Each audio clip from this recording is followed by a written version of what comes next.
Hey everyone, this is Ursula. I promised you guys I would do some visual development for my new webcomic, The Scourge of 9 Point. Well, JK, I'm still working on the Kickstarter I did last year for it. So today I will be working on some sketches of a cute little cat knight for one of my backers, who is also a personal friend. So they're okay with me filming this. And it's already been delivered to them, so we're all good there. But yeah. So I'm not very used to doing traditional work, so this took a lot longer than expected. Yeah, my traditional stuff is definitely lacking, but I hope this is good. I mean, they liked the art, so that makes me happy. I think I did okay. So yeah, when I'm doing traditional, I do lots of thumbnail sketches to figure out like what's going on. So here I'm trying to just do like a really quick design of what I think the character looks like. So my friend just provided me with like pictures of his cat and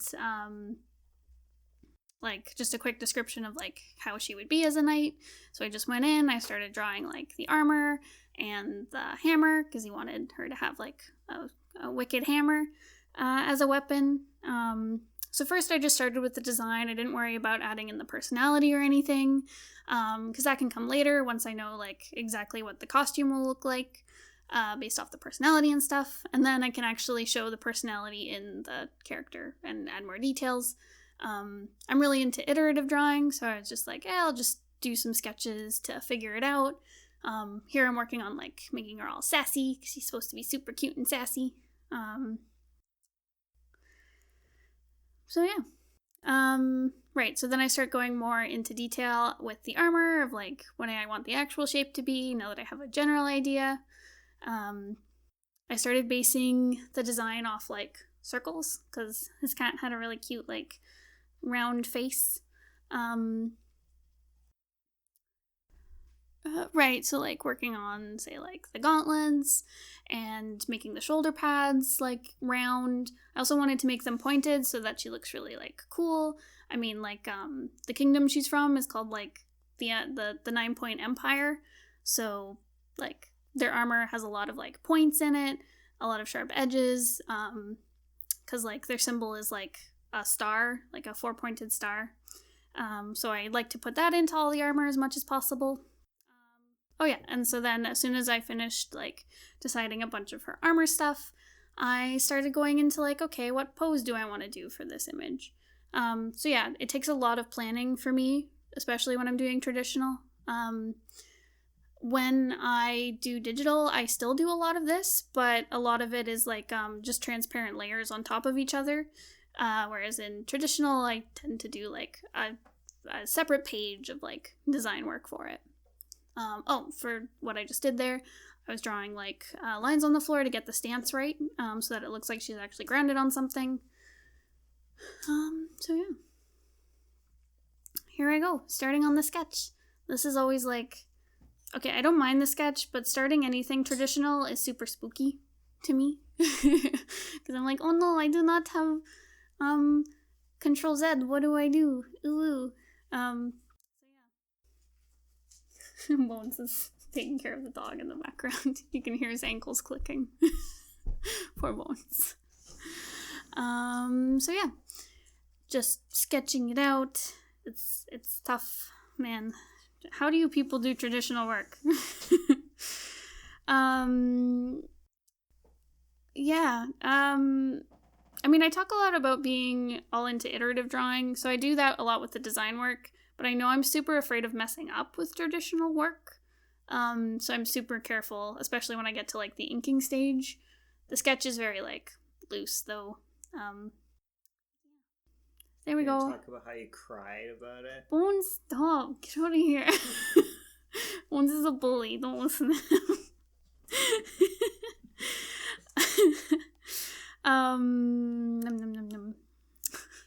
Okay, I did actually cry when I was drawing this. it was, so this is like the first sketch that I've started on for all the night sketches that I need to do, and I was really nervous about it, and I was like, oh gosh, it's gonna be terrible, and like my friend recently lost this cat, like she passed away, so I was like, this has to be really good so that it like honors her memory. So yeah, there was a lot of high emotion attached to this. So I cried a little bit at the end because I was like, I messed it all up. But yeah, now I am very happy with the result. So at the time it was emotional, now it's okay. So yeah, I think it's really, how do people do traditional? All the time. I guess you get used to it, right? Because like, I'm so used to digital where I can just erase things and redo them super quick, whereas this, it's like, I don't know. Like, I know there's an eraser, but like, it's not the same. Yeah, I don't have my safety net. I'm a spoiled digital artist. Anyway, so I put down this really rough sketch, and then I think at some point I'm going to start erasing stuff and then go into more detailed work. Similar to how I work in digital, I put down a sketch and then I refine the sketch, and then eventually that turns into inks. So yeah. So yeah, I guess like, what are our devisodes gonna look like after this? Because this video is really just me working on a sketch. I guess it counts as character design as well. Because this is like, I do go through a lot of this stuff when I'm designing an actual character for a comic. Like, it starts with just getting the character's personality down, and then getting into the nitty-gritty of their costume, and then getting their personality to shine through. But so yeah, I guess like, sorry. When I'm actually doing like character designs, it tends to have a lot more steps and a lot of like going back and retrying things and doing a whole bunch of more designs. But that's just because like they have to show up a bunch in the comic, whereas this is more or less a one-off character. So she really only needs to function for this drawing. Whereas in a comic, like, the characters tend to need to, I mean, if it's a main character or a character who shows up in multiple scenes, they need to have like a much more dynamic design. Not dynamic. One that's versatile. That's it. Thanks, Bones. Right, they need a versatile costume that can show up at multiple angles, doing multiple things, whereas like something for an illustration, you really only need to show maybe one side of it, and it only needs to function for that. So yeah, there I go, erasing little details and slowly building up the actual image. Yeah, as you can see, I'll like erase the whole thing and then draw over again on top. That's just me.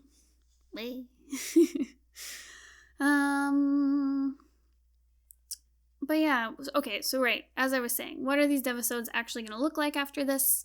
It's going to be a lot of character design and set design. I'm going to be working traditionally for these. Normally I do a lot of my character design digitally, just like I do all my stuff digitally, but I decided I wanted to just fill up a sketchbook with all the visual development stuff, so I can reference...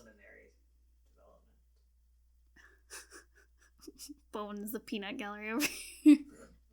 He said, so this stuff is for the preliminary development. Like, so what that means is I'll usually start sketching out in the sketchbook, and do like a lot of what I've drawn here of just like exploring stuff and getting rough ideas down. I've talked about it before in previous videos, how I like to do traditional work when I'm brainstorming, because it's a lot more of a thoughtful process, I guess, for me. I have to go slow and kind of like really think out my decisions. So it's a great place to start designing when it's like the really thinky bits. But eventually I take those designs and I put them into Clip Studio or Photoshop or whatever, whatever digital program I'm using. And then start building out like an actual turnaround sheet and refining the design and adding colors and stuff. It especially helps for color going digital, because for one, it's like a digitally colored comic, so I can really sit down and do the nitty-gritty and figure out like color coordination between characters and exactly the colors I want, and test it out in different lighting stuff. So yeah, starting traditional and then going digital from there. Which I used to do a lot when I started doing comics, but I stopped doing it after a while because I just found digital faster. So yeah, I'm excited to see how starting traditional will help out.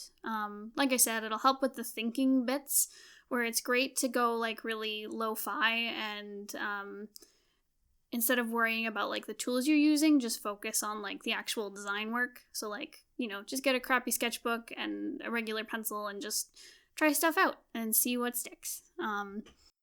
Instead of, fiddling around with, say, the colors forever and ever when you don't even have the correct shape down. So yeah. Oh my god, I've only talked for 10 minutes. So this is my first time doing a video where I'm like actually talking about the footage going on. So yeah, it's tough. It's a challenge. It's a whole new world over here.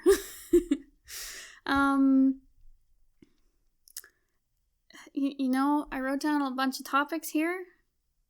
I'm already done them. I was not prepared.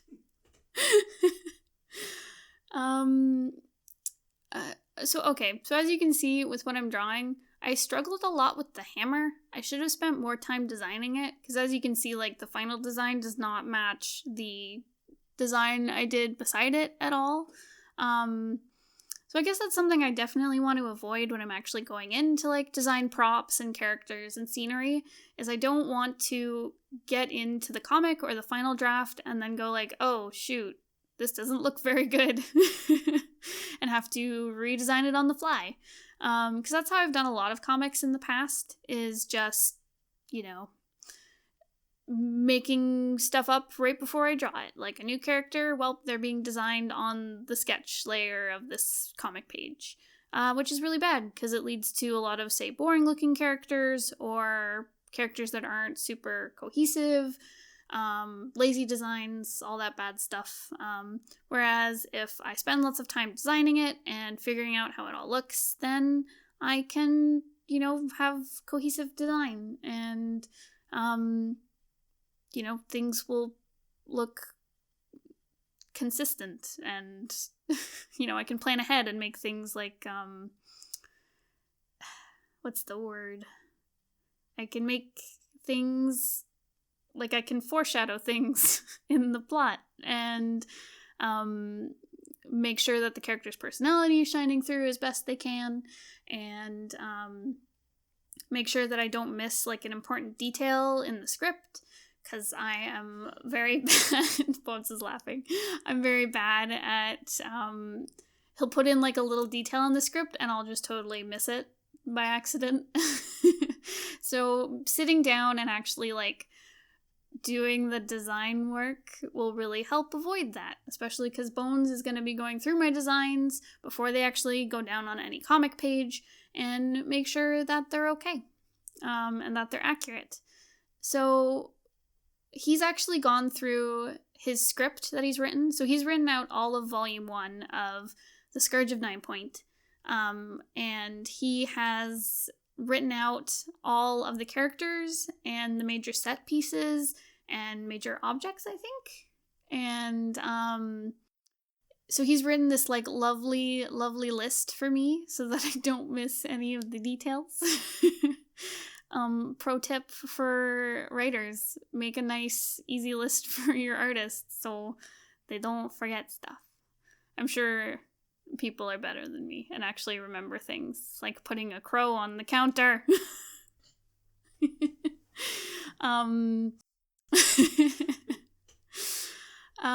Yeah. So I'm very excited because this is like the first comic project where we put like a lot of thought and detail into, say, like the design work. I feel like a legit artist. I'm for real now. What's your magpie design process? So Bones has asked me, what's my magpie design process? It's basically what I've told you already. It's a lot of reading the script, because I get like I've read the whole script because Bones has actually finished it. And so I know the major plot points that are coming up, but I'll usually read, say, the script for the issue I need to put out every month, because I put out 5 to 10 pages every month. To our I was gonna say that. To our patrons on Patreon. And so I look at the script for those pages, and then when I see I haven't designed this character, I go and I basically sketch for 20 minutes in Photoshop or whatever and design the character then. Why is this bad? It's real bad. And that's bad, like I've said, because the characters will be inconsistent. I'll forget important details about them that maybe have been set up earlier or even later down the road in the script.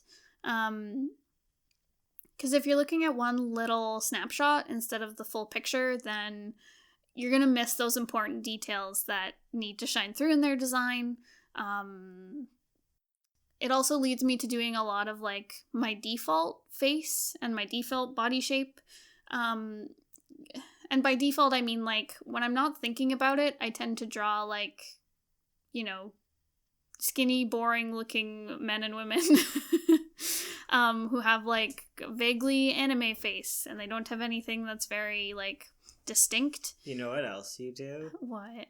Every time you add in Magpie, when there's relatives, mm-hmm. you just put their face on a new character and just change the hair or make them older. That's how you make relatives, right? They all have the same nose. That's the one. If they have the same nose, they're related. Yes, that is how I design characters.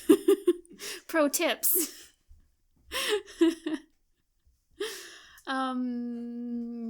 Sorry, Bones is freaking out because the dog went up to be let inside, and then Bones came over, and then the dog ran away.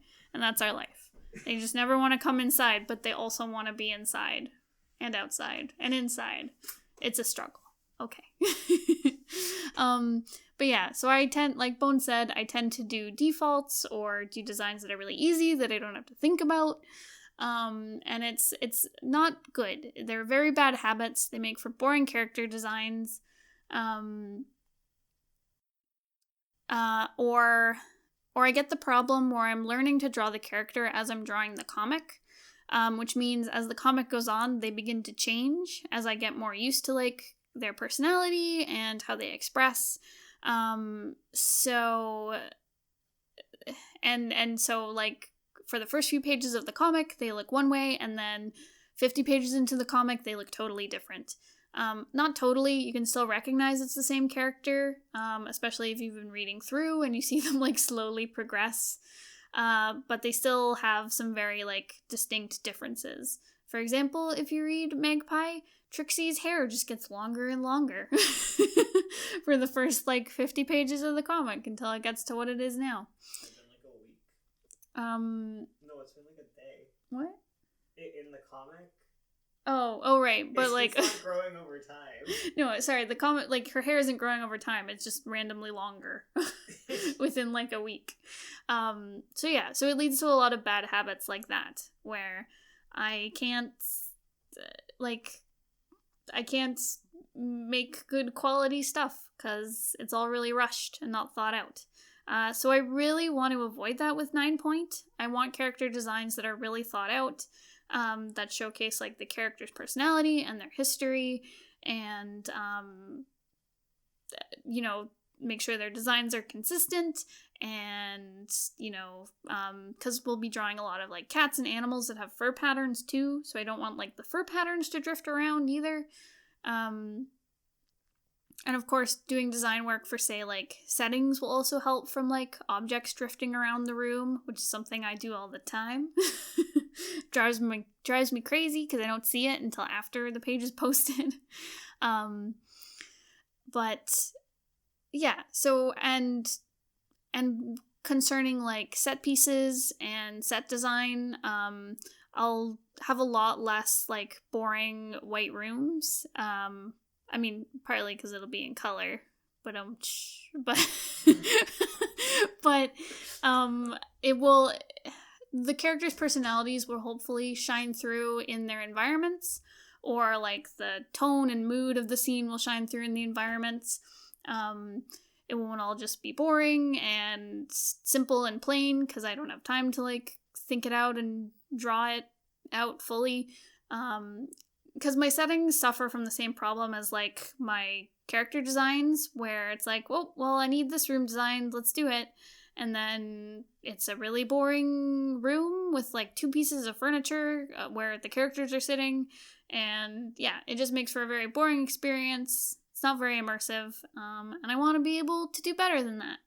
And actually have, like, you know, if it's a character's bedroom, it'll look like they actually live in that bedroom. It's not just a room with a bed. I'm also excited to have like color designs. They might not show up in the initial videos of these 9-point devisodes. We've been calling them devisodes together. Anyways, so in these devisodes, you won't be seeing color at first, because like I said, I'll be working in a sketchbook at the beginning. But eventually I'll probably show like how I develop, say, like color schemes for characters, or coloring someone's outfit, etc. I'm really looking forward to that, because I'm very new to like color comics. Okay, I'm not super new to color comics, actually, because my first comic was in color, but I had no idea what I was doing. So now that I know what I'm doing, I'm really excited to have like cohesive color palettes and be able to dictate like the mood of the scene through the color palette, and have, say, multiple characters with colors that match. And yes, I'm very excited to explore that. Yes, and have everything just express like the mood of the scene and what the character's feeling and like their personality. It's not just like milquetoast Ursula default drawings anymore. Like, that's gonna be so exciting. Because Bones has put a lot of thought into like the worlds that we've created. So I really want to make sure that shines through. A lot of 9-point. So I guess I'll talk about like what 9-point is to start off. So 9-point is a fantasy comic. It features cat knights and a whole bunch of other Canadian wildlife as the main characters. So I want to make sure that a lot of the world building is based off of like the ecology and like the wildlife of Canada, and like cat genetics, like how their genetics dictate like their fur color, and their fur color dictates a lot of like the magic in the world. So I'm very excited to explore color that way and have it like represent different pieces of magic and different powers, and making sure that I do accurate depictions of all these like different animals, because there's gonna be like coyotes and wolves and squirrels and skunks and bats, and different species of, say, like foxes and bats and stuff. So I need to make sure that they all look like the actual species they are and still have their personality shine through. And since I'm fairly new to drawing like furry characters and making sure that like the species are correct, that's going to be a challenge. Because first I have to learn how to draw the actual animal, and then I have to figure out how to make each character look different, and show their personality off, and still make sure that they look like they're the right species. For example, one scene that's going to be super, super hard is there's a setting where it's a whole bunch of like cats that are the same color, and they all have to look like different characters, and they're probably going to be wearing very similar outfits because like they're part of like an order. So I have to make all the characters look different. I don't just get to change like the hair color and and the eye color and maybe the eye shape, and then it's done. It's like I actually have to make the character's body type different, and how, say, you know, how they dress themselves, like how they, you know, different accessories they wear on their uniform, or like how they tie the sash on their uniform or something. I'm gonna have to make sure that those all look different and distinct so you can tell who's who. Because otherwise they all look basically the same. So I'm very excited to do that. And I think it's very important to plan that out instead of on the fly. It's like, oh shoot, new character. What shape do I base them off? So yeah, because it's good to have, when you have, say, like a big cast, even if it's not like the situation where they all look basically the same, you want them to look distinct so you can tell them apart, but you also want them to have the same feel, like they're from the same universe or, you know, from the same town or whatever. You want to make sure that all your characters, if they're in a lineup, they look like they belong together. So that's something I'm super excited about with this visual development stuff, is being able to plan that out instead of just throwing everything out the wall and hoping something sticks. Because now I get to do that early, so I don't have to worry about it when I'm actually making the comic pages. That was one really cool thing, because we made the prologue of 9 Point when when we did the Kickstarter, sorry. So we did the prologue, and I did all the design and planning work beforehand. So when I actually sat down and started drawing the characters, it was great, because I had all the designs there. I just had to have the character sheets open, and I knew exactly what to draw. I knew what they looked at from different angles. I had a better sense of, like, the scenery that they were walking into. And, like, it still wasn't perfect. There were definitely times where I was like, you know, how tall is this character compared to this character? And, like, oh, I didn't think of the room from this angle. How does it look? But I got a way better product than I would have if, you know, I just said, whatever, I'll wing it. Especially because, like I said, like, there's, like, raccoons and a coyote and different cats, and I had to make them all look different. So if I had just done, like, default Ursula stuff, they would have all looked totally the same, and the coyote would not have looked like a coyote. He would have looked like a weird cat dog thing.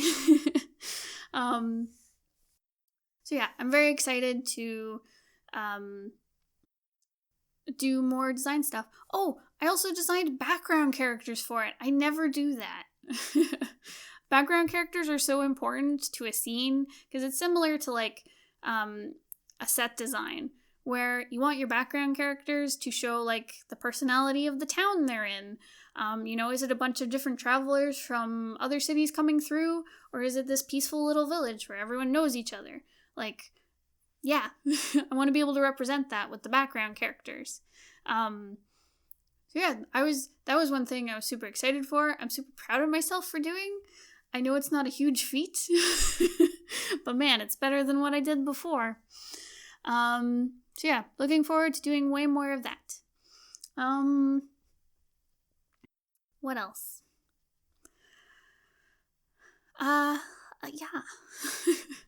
Shoot. How much time do you have left? I have 3 minutes left. Goodness.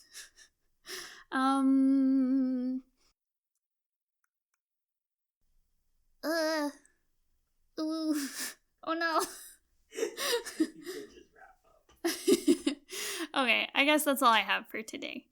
Thank you so much for listening. Thank you for listening to me ramble and flub about. So yeah, more of this to come, hopefully in the next video or the one after, I'm not sure. I will actually be starting on character designs within the comic, or set designs, or whatever it is. So yeah, look forward to that. Please tell me what you'd be interested in hearing about. I'm mostly going to be talking about just my process of going through it, and, like, things I'm learning from it, or, like, you know, tips or advice I learned from doing it, sharing it with you guys. So let me know if there's anything in particular that you really struggle with when you're doing, say, like, design work, or anything you'd like to see from me, so then I can show it to you guys and make you happy. So yeah, thank you so much for watching. If you have any questions, leave a comment down below. Please subscribe. That would mean a lot to me. Well, yeah. thank you again for watching. I'll see you guys next time. Goodbye.